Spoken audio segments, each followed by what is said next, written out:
Blood Money, episode 70 with Steve Reiter. Not letting the tyrants have your loved ones die alone. All right, we're on the next episode of Blood Money, and today I have a very special guest, Steve Reiter. How are you doing, Steve? Vem, thank you. I'm doing really well. It's a beautiful day here in Colorado, and finally, I think there's no snow on the ground now, finally. Awesome. It's really unusual for Colorado. Yeah.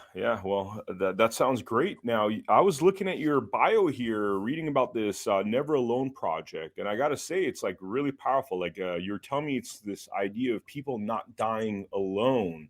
Yeah. Tell us about your journey of how you got to starting this organization. Yeah, I never would have chosen this. I never would have, if not for the fact that it just happened to me. So my wife dealt with health issues nearly our entire marriage: lupus, rheumatoid arthritis, and then in 2014, she was diagnosed with pulmonary hypertension. And for any viewers, any listeners that aren't familiar with what pH is, basically your heart is pushing blood down into your lungs to get oxygenated, but your lungs aren't accepting the amount of blood the heart's trying to push in. And so that back pressure causes the right side of your heart to enlarge and eventually fail congestively. Wow. And so she had a massive lupus flare-up in 2013 into 2014. And once that was finally rectified, her heart went from perfect in March of 2014 to significantly enlarged and failing congestively in November of 2014. So in 6 months, it changed like that. And so when COVID happened, we knew it could be something really serious because she had autoimmune issues and a lung disease. And so we knew COVID could be something really serious. We locked down hard. And the very weekend that the NCAA canceled their tournament and the NBA paused their season, Elizabeth thought she had COVID. So Monday she got tested. When the state finally came back with that test, it was a negative. But because I had started exhibiting symptoms, the doctors still thought it could be COVID, thought it was a false negative. And so over the course of the next 7 weeks, her doctor would only treat her virtually. Then any listener and any viewer that's watching this knows that you can't diagnose pneumonia, a lung infection, or pneumonia, or something that's developing into sepsis over virtual visits. You can't. And so on April 29th, 2020, she woke up at 3 a.m, not even able to keep a sip of Gatorade down. And we knew at that point she needed to go to the hospital. And so she went to the hospital. And because she got tested for COVID again, it was negative. Because I got tested for COVID and the next day it came back negative, I thought, sweet, I'm negative, she's negative, I'm friends. I know all of her doctors really well. We've got a great relationship. We know a bunch of these nurses. We've got a great relationship. They'll get me in. Because after all, she had a Hickman line that was going into her chest, pumping in meds 24/7. And I had done such a good job of changing that bandaging around the Hickman line. Most PH patients, pulmonary hypertension patients, they get one infection every year. This was only your second infection in 5.5 years. Oh. And so I'm like, it's not a problem. The answer was no. Every single time. I kept working my way up through the ranks, and eventually they just wouldn't take my calls. And the answer was always no. And I said, I will pay out of pocket for my own full suit. I will pay hospital markup rates. I will abide by whatever rules, restrictions. Just please let me in, because in 2014, when she went in with the pulmonary hypertension, the enlarged heart that was failing congestively, the doctors told me, Steve, this is an end of life kind of situation. And I saw the power of being in there 24/7. I'd be in there 2 or 3 days. Her mom would be in there 1 or 2. And we'd do this rotation, and we'd bring in the boys, and we'd pray over her, speak words of life over her, cast a vision for our future. And the doctors were blown away at how she rebounded coming out of that. Wow. So I knew when she went in with the COVID, when she went in during COVID with the pneumonia, and she was weak, but she's dealt with pneumonia in the past. She's numerous hospital stays. She dealt with pneumonia in the past. And I knew it was just a matter of me just encouraging her, rubbing her feet, being a liaison between her and the nurses, because we know that when a visitor is in there, the family, the caregiver, the loved one, the advocate is often the one that is alerting the nurses to, hey, something's going on, this Hmm. is going on, asking those additional questions that often the patient who is too exhausted is able to do. And so I was fighting like hell to try and get in. I was starting to get some media attention, and right the 2 days before Mother's Day, on I think it was May 9th, I believe, 2020. This is a Friday. My mom was flying in because I'm starting to get all this media attention around Colorado about people dying alone, people being forced to recover alone. And at this point, Elizabeth had been in the hospital for about a week and a half. And so, because we were going up past the hospital, I'm like, okay, what's the least harmful thing that I can do? Do I just drive up and drive back? Because right from 225 on the east side of Denver, you can see the hospital, University of Colorado Hospital, the Anschutz campus, right from 225. It's right there. Okay, do I just drive by and drive back without any acknowledgement? Or do I try and make this a little special where I bring the boys up a little early? We grab Euros from our favorite Euro place, and then sit outside the hospital, FaceTime over dinner, and then wave to her from the van. And I thought that'll encourage her. Vem, at the end of that call, she got super emotional, and whenever she got super emotional, her health would dip. 3 and 2 in the morning, I got a call from the hospital. Your wife is bleeding in one of her lungs. We're moving her into the ICU. Don't come up. 2 hours later, I get a call again from the hospital.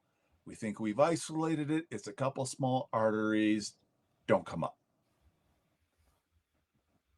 Because she had been on blood thinners all those years for the pulmonary hypertension, they had to give her a coagulant to stop the bleeding, which then presented a blood clot risk. And a week and a half later, it was a pulmonary embolism that took her out, and they didn't let me in until she was dead. Wow. They called me to let me know, your wife's gone into cardiac arrest. You need to get up here now. And on that hour and a half drive, I made 2 phone calls back to the hospital. About 20 minutes into the drive, I called again. They said they were still doing CPR. And I knew at that point I wasn't going to see my bride alive again. Wow. Oh, just as I was getting into Denver, right up past the IKEA on I-25. And that's when her doctor, Dr. Bull, who's one of the best human beings in the world, I could tell that he did not agree with the stance on no visitors, but he didn't say anything because hospital politics. I could tell in his face, though, he didn't agree with it. Hmm. We interview a lot of frontline doctors, specifically with the COVID situation, and it seems as though, and these are literal numbers, that when it comes to what was happening with COVID, I mean, we're literally talking 1 out of 10,000 doctors actually stood up and said something, and most of them were punished heavily Mm-hmm. for, by through lawsuits, through frivolous lawsuits, through losing, everything, like losing money, being bullied, losing doctorates. I mean, we talked to Yeah. Dr. Peter McCullough, who they took his one of his doctorates from him. I mean, it's just, what do you say to these people that are behaving this way, that are putting these kind of restrictions when it's logical for a loved one to be with their loved one during these times, and the emotional encouragement and what that does on a spiritual level to the person? I mean, we know there's actually precedent of that making a difference. What do you say to these individuals when they behave this way? All I can do is I can point to them to the study after study after study after study after study after study after study shows that having a loved one there aids in the healing process, and loneliness and isolation increase mortality.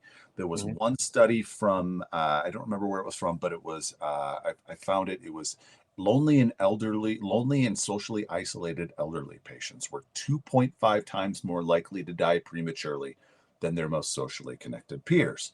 Women going through breast cancer treatment are 5 times more likely to die prematurely if they are lonely and socially isolated. The AARP commissioned a study. They wanted to try and figure out what's the health detriment of loneliness.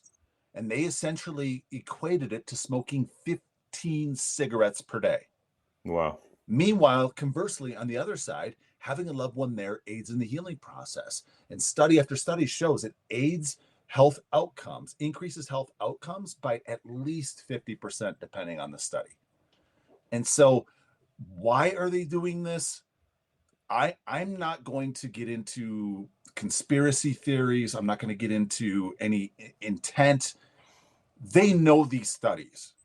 And so every time I've ever tried to ask for a reason, the reasons that they say is, well, we're like, for example, in 2020, we don't have the PPE for guests, for visitors. And so we are saving that PPE for our doctors, nurses, staff, and other patients. To which I say, didn't you see this coming with SARS? Mm-hmm. Didn't you see this coming with swine flu, Mm-hmm. with bird flu, with Ebola, with Zika, with MERS, with West Nile? I mean, come on. Mm-hmm. Where are your stockpiles of PPE? Well, Steve, the federal government stopped funding of those stockpiles. You're just passing the buck. Yeah. I got into this, and this is kind of jumping ahead in the story a little bit, but I got into this with a lobbyist for the hospital association. We were trying to get legislation here in Colorado, and I cornered him. I just went right in front of him during a break, and I was like, "Did you not see this coming with SARS, etc.?" Well, Steve, we were relying on the federal government. What are you doing passing the buck? Well, Steve, with a global pandemic, global supply chains are going to get hurt. Did you not see that coming? Really? Did you not think a global pandemic would affect global supply chains? So why are you so reliant on China to try and get all your PPE? The logic behind all of this is ridiculous. The other thing that I've heard is they're just trying to protect the doctors, nurses, staff, and other patients. To which I say, I totally get that. I totally understand the need to protect doctors, nurses, staff, and other patients, because my wife was one of those other patients. But there was a study out of a hospital in Boston that tracked 945 patients that went into this one hospital. And they figured out, okay, who went in with COVID? They're excluded. Who went in and was asymptomatic? And they're excluded. They just went in with the people that were not asymptomatic and did not have COVID. How many of them got COVID while they're in the hospital? Mm-hmm. Them, out of those 945 patients, how many do you think got COVID while they're in the hospital? You said 945? 940? One got COVID while in the hospital. Hospitals are doing a good job. Wow. Okay. Sorry. Yeah. Only one out of those 945 patients. And it came in from an asymptomatic spouse prior to universal masking. Wow. And so the efficacy of masks, I'm not going to get into that. That's a whole other subject. But clearly hospitals are doing a good job of preventing COVID from spreading from patient to patient while they're in the hospital for those that don't have COVID and are going in for something else. Mm-hmm. So we can balance that need to protect doctors, nurses, staff, and other patients while giving that individual what they need, which is love and attention. Because the last week and a half of my wife's life, she complained of lower back pain. And I kept telling her, babe, as soon as I get in there, I'm going to rub your lower back. I'm going to bring in the massage gun. I'll bring in the ice pack. I'll bring in the heat pack. I'm going to take care of you. Then the autopsy showed it was undiagnosed kidney stones. Wow. That's my job as the loved one, not the nurse's job to ask those questions. The nurse comes in, checks the stuff, and has to go on to the next patient. It's my job as the loved one to have been in that room and to have rubbed her back and to have asked, hey, her lower back's been hurting. It's not getting any better. I got the ice pack, the heat pack, the massage gun, I'm rubbing it, the biofreeze, whatever. I'm rubbing Bengay on it. Nothing's getting better. What could this be? That's my job. And I mean, how degrading is this as a loved one and a father, as the husband, to have these restrictions? I mean, it seems tyrannical to put these restrictions on you. There's the stress is unbelievable, and there's an added wrinkle to this that has rippled in the years following. Mhm. So I'm big into health. I'm big into biohacking and taking care of myself and working out. I've got a cold plunge. I've got a sauna. I've got a workout equipment here at the house. I'm totally into that. And I was listening to Huberman Lab by Andrew Huberman. And for those that don't know, he's a neuroscientist at Stanford. He's got a podcast, Huberman Lab podcast, one of the top health podcasts that there is. And he was doing a deep dive into grief. And he does these deep dives into a whole lot of different subjects, like getting better sleep, optimizing hormones, yada, yada. But he was doing a deep dive into grief. And so I really paid attention to that when I listened to it. There's something called complicated grief and non-complicated grief. Complicated grief is also called prolonged grief. Mhm. And one of the studies that he pulled and that he cited was the person's stress level, cortisol levels, when they go into that death, will often determine whether it's prolonged complicated grief or non-prolonged grief. It's regular non-complicated grief. And so when someone is in this high state of stress, whether they're naturally there or the circumstances of being locked out and being the stress of not being able to be in there, increases the chance of it becoming prolonged and complicated grief. And I see it over and over and over and over in these Facebook groups that I'm in of these widows and widowers that lost their spouse and were locked away and were unable to get to be with them. The level of stress is just up there. And it's just, I still see them stuck to this day, unable to pull out. And it's heinous that this was the plan all along, is to let people die alone and to also traumatize these nurses and doctors, Mhm. these nurses, from holding up a friggin' iPad Mhm. while someone was dying, and to know that things should have been different. I mean, is this a matter of like, sometimes as we do these interviews, it feels like the entire system is corrupt. Everything's falling apart. And we deal with the family law world, where after this episode, we're doing a family law episode. And you see in the family law world, parents being attacked, especially fathers. Fathers are a big one. They seem like they want to destroy the patriarchs. They seem like they want to destroy dads, masculinity, and it's a recurring theme, whether it's our medical industrial complex, our military industrial complex, our judicial industrial complex. Everything seems to be highly corrupt and heading in a complete wrong direction that's destructive to us. Do you I, agree? Do you see this, or am I just crazy? no, absolutely. And part of it is, so I'm a co-host of, I became the co-host of my second favorite podcast for years. Dr. Jeffrey Gladden, who's Mhm. who's a interventional cardiologist turned functional medicine doctor. He had a podcast called Living Beyond 120. And he later rebranded it called Gladden Longevity. And before we started recording, I mentioned I have an audio production business. And Mhm. Gladden Longevity came on as a client. And then Dr. Gladden asked me to come on and be the co-host. And Dr. Gladden and I were talking about this with one of his physicians there at his office in Dallas, Texas. Mhm. And it's really, healthcare has become in America so convoluted because the power has been taken away from the doctors and been given to the administration. And Mhm. administration budgets have ballooned as they have figured out ways to make these hospitals very profitable organizations. Mhm. And so this ballooning of administration has hurt the doctors, taken power away from them, and taken it out of really the care of the doctors who swore that Hippocratic oath to do no harm. Mhm. So you have this whole new generation of doctors coming in who have been ingrained over the last 20 years with this administration heavy system, Mhm. and not and have lost really why they fell in love with being a doctor in the first Mhm. place.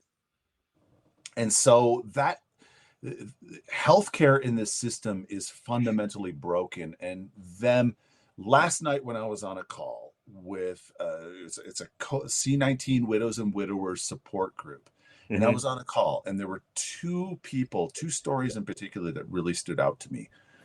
One was a lesbian who's lost her wife. They both were in the same hospital, both with COVID.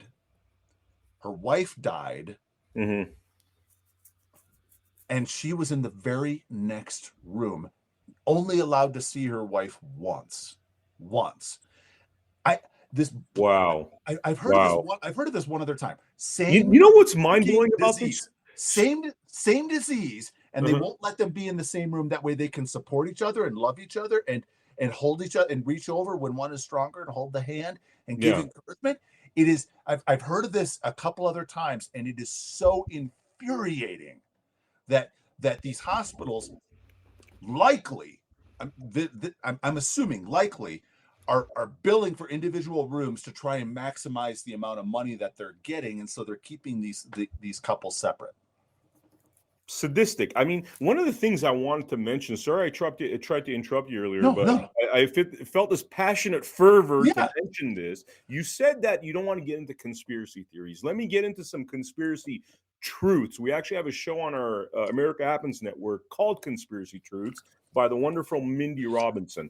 And the conspiracy truth here is that when you consider that ivermectin and hydroxychloroquine could have saved all these lives, how do you not get in that negative headspace that this was ultimately some kind of population control mechanism with nefarious ideas? I mean, how do you get beyond that? Because a lot of people didn't have to go through this because of the clot shot or whatever they call it now. They could have just taken medication, tried and true, that saves lives, but we're intentionally kept away from that.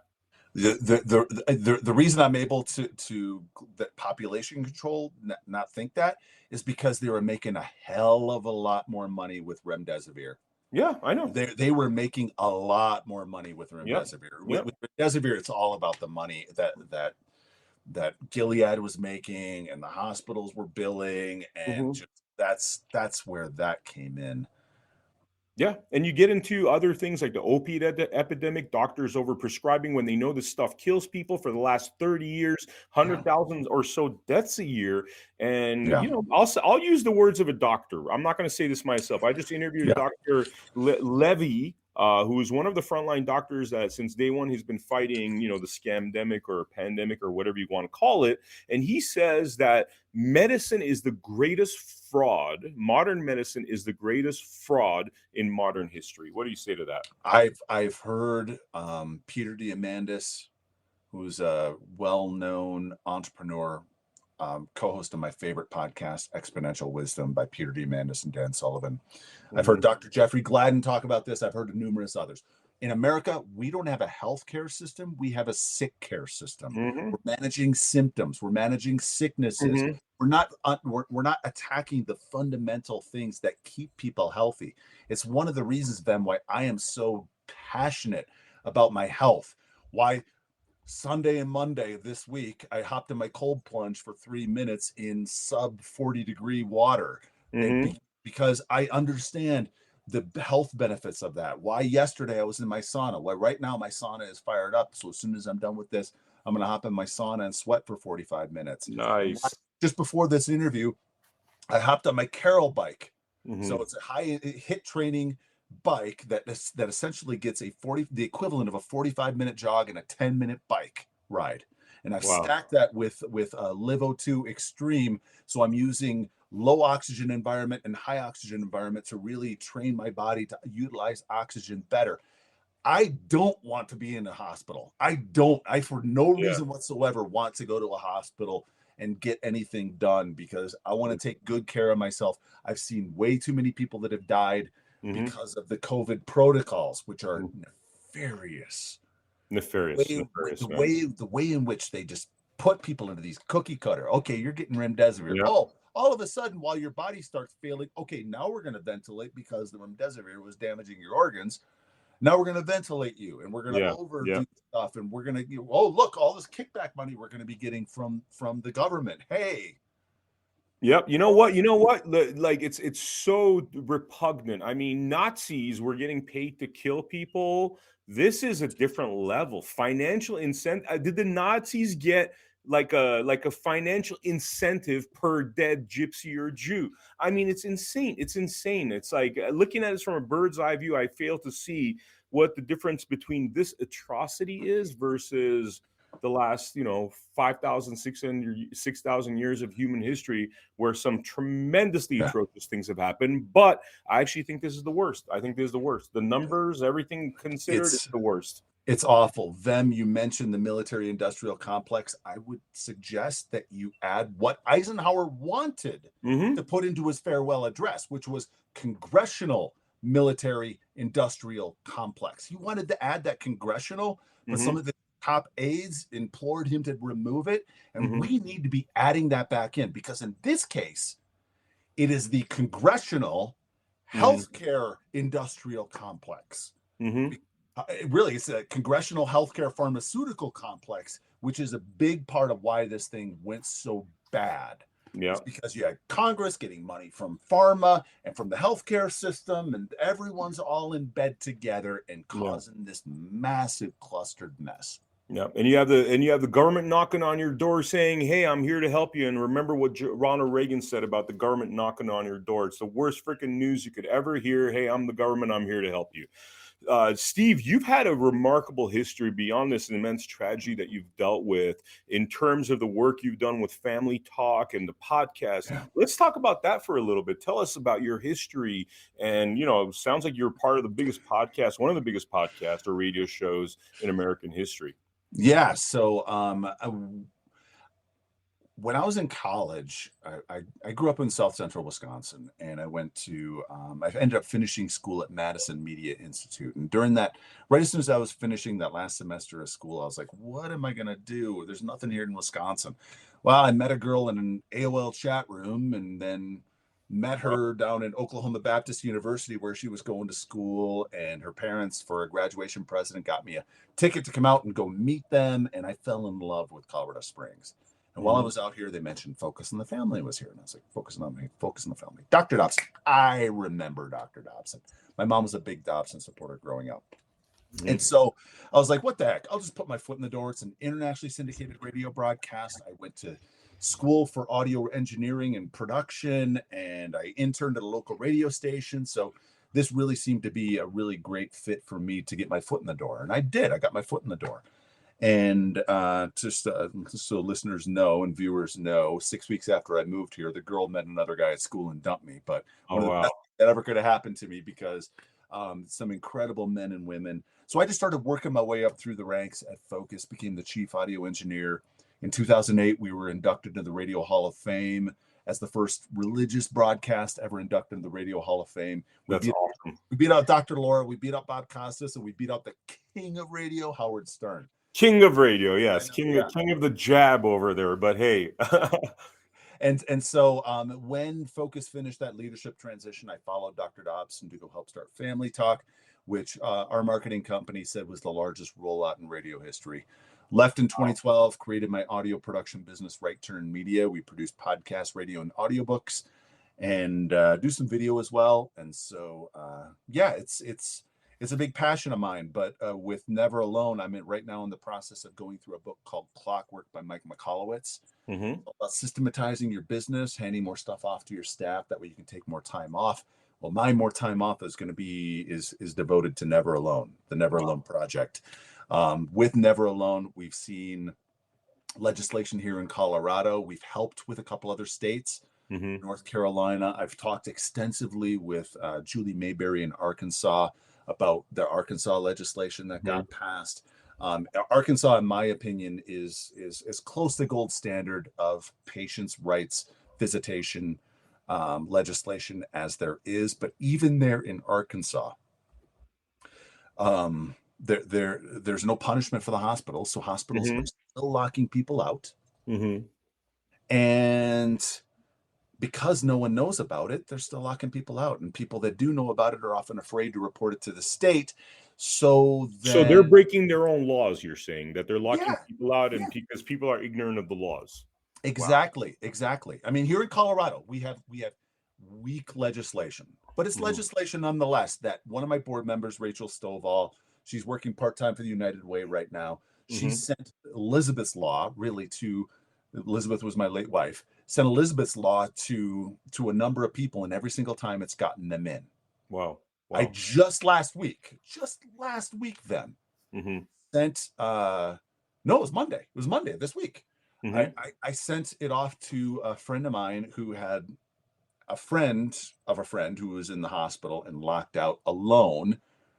And within 3 hours of getting the bill number, the legislation, and a picture of Elizabeth's Law, they were in the hospital visiting their loved one.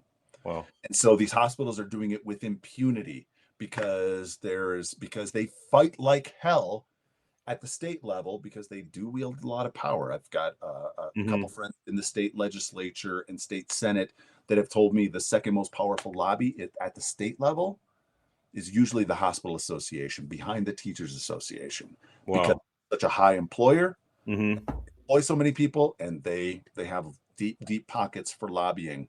And so in nearly every state where we have legislation, there's some kind of flaw.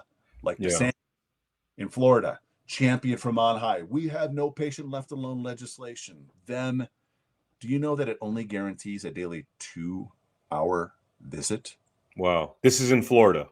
It's in Florida. Wow. In Texas, it can be overwritten by a doctor. And we all know that all it takes is an administrator to say, we're locking down no visitors under penalty of your hours being cut, your patients being cut, your employment being terminated. I'm the friend that I sent on Monday, the Colorado legislation. She's a COVID protocol survivor. Wow. And her doctor, as punishment for her not being vaccinated, said no visitors. Wow. And overwrote it in Texas. Wow. That is, there's shades of what I hear what judges do where they're abusing their power. A lot of doctors abusing their power. I mean, just bitter, spiteful, just evil. How do you do that? How do you punish somebody like that? Punish them by preventing love? I mean, and that's supposed to be okay? It's so bad. It's so bad. And the good thing about in Gail's case in Texas, is her husband just barged into the ICU, barricaded himself, called the police, and basically worked the phone to try to buy himself some time to try and get his wife out and home. And he did. Wow. And Huckleberry is an amazing human being. I met him at our San Antonio Remember the Victims rally 2 weeks ago, and the guy's a hero in my opinion. Wow. And believe me, I guarantee you, Vem, listeners are thinking, what would they do if their loved one was in the hospital? And the thought every single day was, do I get some friends together with phones, live streaming, and watch me get arrested? Yeah. While I try and barge into that hospital. Yeah. The only reason I didn't do it is because I knew it would negatively affect my wife, and the only thing I wanted was for her to get home. That was it. Yeah. That was it. Otherwise, the thought hit me every single day. Do I do it? No. I know it's just going to stress her out, and all I need to do is I need her home. Yeah. I don't know. This seems to me like a crime against humanity. I don't know if the international criminal courts actually classify this as a crime against humanity. Certainly, they classify forcing something onto somebody without medical consent as a crime against humanity. We don't have anybody that's actually like calling it that on an official level, but it is. I mean, as a Christian, how do you not see this as a battle between good and evil? You're not letting people see their loved ones. You're not letting the transference of love in that most key moment in somebody's life when they might be losing their life. How do you not see this as literally God versus the devil? That is a really, really complicated subject. I'm one that I believe, I do see good versus evil, but I also see hurt people that grew up in a very different environment I did. They see the world very differently. And Yep. so all along, while Elizabeth was in the hospital, all I ever asked for was for the administration and the decision makers at the hospital to be very communicative with those families that were locked out, and have an open dialogue, a discussion. Mm-hmm. The fact that they never did that, is one of the most infuriating things about this thing. And so yeah, do I want to call those people evil? No, because I want to continue to have a dialogue with them. I'd love to work with the hospital association, and I'd love to work with administrators. But our first year, we tried to do legislation in Colorado in 2020, June of 2020. We worked with the hospital association, and right before it went to committee, they gutted that bill from a requirement to let visitors in to a strike through that just basically said we suggest hospitals review their visitation policies. And Yeah. so hospital association is doing what the hospital association is supposed to do, which is protect their members. That's what they're doing. But really, they need to think about the patients as well, because unfortunately, patients don't have big lobbies that are Mm-hmm. throwing money around and buying politicians and buying influence, really, rather than buying influence with politicians. Mm-hmm. And yeah, really the only way we're going to see federal legislation, which is our goal with the Never Alone Project, is federal legislation that protects a patient's right to have one screened loved one per day, no time limits. Because we all know that having a loved one there aids in the healing process, and isolation kills. I got a call in early May, actually it's late April, early May of 2020. I have a friend who's a nurse at one of the hospitals here in Colorado Springs. And she told me, Steve, we had a patient who we didn't think was going to make it through the night. And before they opened up visitation, they snuck the daughter in. So they snuck this adult daughter in so that way she could be with mom. Mom rebounded and went home. Mm-hmm. She went from not looking like she wasn't going to make it through the night to rebounding and making it home. Yeah. Yeah. And I genuinely wonder, Vem, I genuinely wonder how many people would still be here had a loved one been there and been able to love, give attention, as well as catch any potential hospital mistakes, Mm-hmm. well as fight back to those hospital COVID protocols. No remdesivir, no ventilator, no, Mm-hmm. under no circumstances. Yeah. How many people would still be here? Yep, yep. It's like you're talking about hurt people, and we do so many podcasts about these topics of corruption, and what I see is broken people Yeah. that want to break people. That's what I see. I see broken people that want to break people. Yeah. It seems as though certain industries, and again, I go back to family law because that's a catastrophe where it feels like certain individuals that are broken are placed into positions of power because of the evil they're willing to do, because We they're more malleable, because people like us that were raised a certain way, that have certain faith, are not capable of doing those things. we have an epidemic across this nation of people in influence. Can I cuss on this? You could, man, go right ahead, dude. I've had F-bombs flying left and right when I get in the mood, so the red carpet is there, my brother. We have an epidemic in this country of Uh-huh. people in places of influence that don't have their shit together. They don't understand who they are. They're dealing with stuff from their childhood. Yeah. They're dealing with insecurities. They're dealing with all that they built up this shell around themselves rather than digging in and figuring out and getting healing, working on themselves and becoming a better human being. 95% of the people, probably even more, that run for office should not run for office. Yeah, they should run for therapy. They should run to the therapist office because they have such insecurities that they're already broken enough to do all the evil that the moneyed interests are wanting them to do. Excuse the interruption. No, dude, bro, I completely and totally agree with you. I Yeah. mean, there's so many people that just should not be running for office. I have a friend of mine in town. He's an attorney and used to be an intern for the Bush White House, G.W. Bush White House, Mm-hmm. and he had Steve Largent come in when Steve Largent was congressman from Oklahoma. Mm-hmm. Steve did this morning devotion kind of time for hanging out with these interns, and he said we need more people here in Washington that don't want to be here. Exactly. And so many people, they get this, and this is a power trip to them, and Yeah. it's I see it at so many levels. My God, I see it at so many levels, at the state, local level, that Mm-hmm. it's a power trip to them. Mm-hmm. And it's the same thing for people that advance in healthcare, and for so many people it's just they get their identity out of having this power and Mm-hmm. this influence, and being the man and being the decision maker, or the woman and being the decision maker. And Mm-hmm.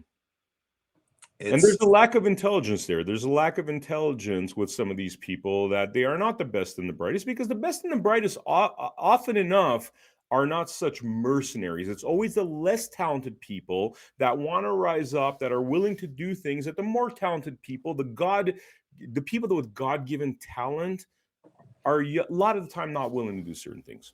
And I'd say even more than that are people that have a lack of emotional intelligence. Mm-hmm. Emotional intelligence, EQ, is something we really as a society need to start valuing over IQ. Mm-hmm. Because the more you have a stronger EQ, you'd be able to understand people and work with them. And we really need to demand more of our leaders in terms of emotional intelligence.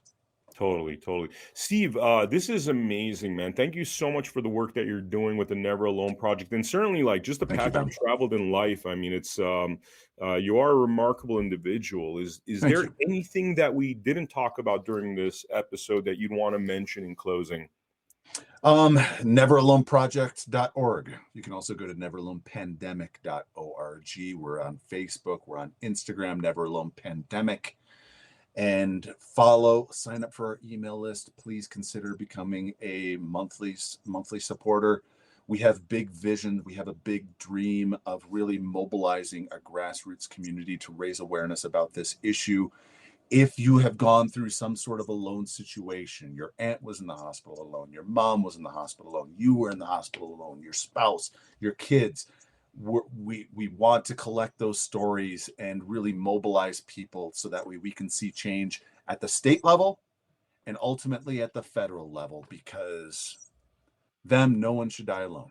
No one should die alone, certainly. And frankly, nobody should be in the hospital alone, because, like you said, love is healing, and we need to be able to heal through our love for our loved ones. And And, in fact, I mean, I think it's amazing that you're trying to get one person. I don't understand why the entire family, everybody that loves that person, wouldn't be allowed to be in that room. I mean, that is just ludicrous to me, I especially at such a like. I mean, literally, you're going to remember this for the rest of your life, that moment, and you're not there. It's just awful. I when I got home and I broke the news to my boys that their mother didn't make it that night on May 19th, 2020, my then 13-year-old son Caleb jumped up and he's like, I gotta go ride my bike, and he ran out of the house. Matthew, my 15-year-old at the time, he's now 18, he just sat there on the couch and he stewed and stewed. And after about 10-15 minutes, I sat next to him and I was like, what's going on in there, bud? I put my arm around him, I tapped his chest. What's going on in there, bud? And he said, Dad, I'm equal parts sad, equal parts pissed, because the last 3 weeks of my mama's life were stolen from me. This is what we're talking about. I mean, with Elizabeth's story, I have so many questions. If her doctor had seen her in person, would that early antibiotic treatment have been enough to save her? I believe yes. I saw her pull out enough times that I'm confident it would have. Mm-hmm. If they would have allowed visitation and she had gone in sooner, would she still be here? I believe the answer is yes. If they had allowed one screened visitor per day, would her health have dipped there on Mother's Day? Because you know what? Mother's Day weekend, I would have had Matthew go in one day. I would have had Caleb go in the next day. So that way she would get that love and attention. I don't believe her health would have dipped. Yeah. And at the very least, in those minutes between when we had an 11-minute FaceTime call on May 19th, because she was set to go. They announced she was coming home either the 20th, 21st, or 22nd. And so we were talking about, what do you want for meals? Who do you want to come over? We want to shower you with love and attention, but we don't want to overwhelm you. What do you want for takeout? We're going to get your favorite meals. All of that. We were kind of starting to nail down those details. 30 minutes later is when I got a call from the hospital. And my first thought was, sweet, I'm picking her up tonight. Maybe I'm taking her tomorrow. Maybe tonight. Mm-hmm. Instead, it was the nurse telling me, your wife has gone into cardiac arrest. You need to get up here now. I found out after the fact, Mm-hmm. that the nurse just left her room at some point between when we hung up and when the doctor just happened to walk in and see her on all fours, gasping for air, no alarm going off. And my question has always been, in those minutes between when the nurse left her room and when the doctor just happened to walk in, would me being in there have been enough time to save my wife's life? Would my boys still have their mother? And this is a question that so many people have, that weren't able to be with their loved ones. Would me being in there have made the difference? And this is what we're fighting for, to make sure that this never happens again. NeverAloneProject.org.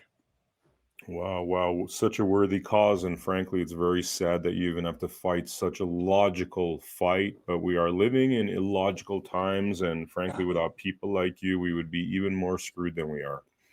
Thank you, Ben. For the viewers out there, thank you so much for joining us for this episode of Blood Money. Please check out AmericaHappens.com for our latest episodes of Blood Money, and also the other series that we do, like Gloves Off with Joey Gilbert, Conspiracy Truths with Mindy Robinson, and the State National University with Gianna Michelli, and much more. I will see you on the next episode of Blood Money. Thank you for joining us.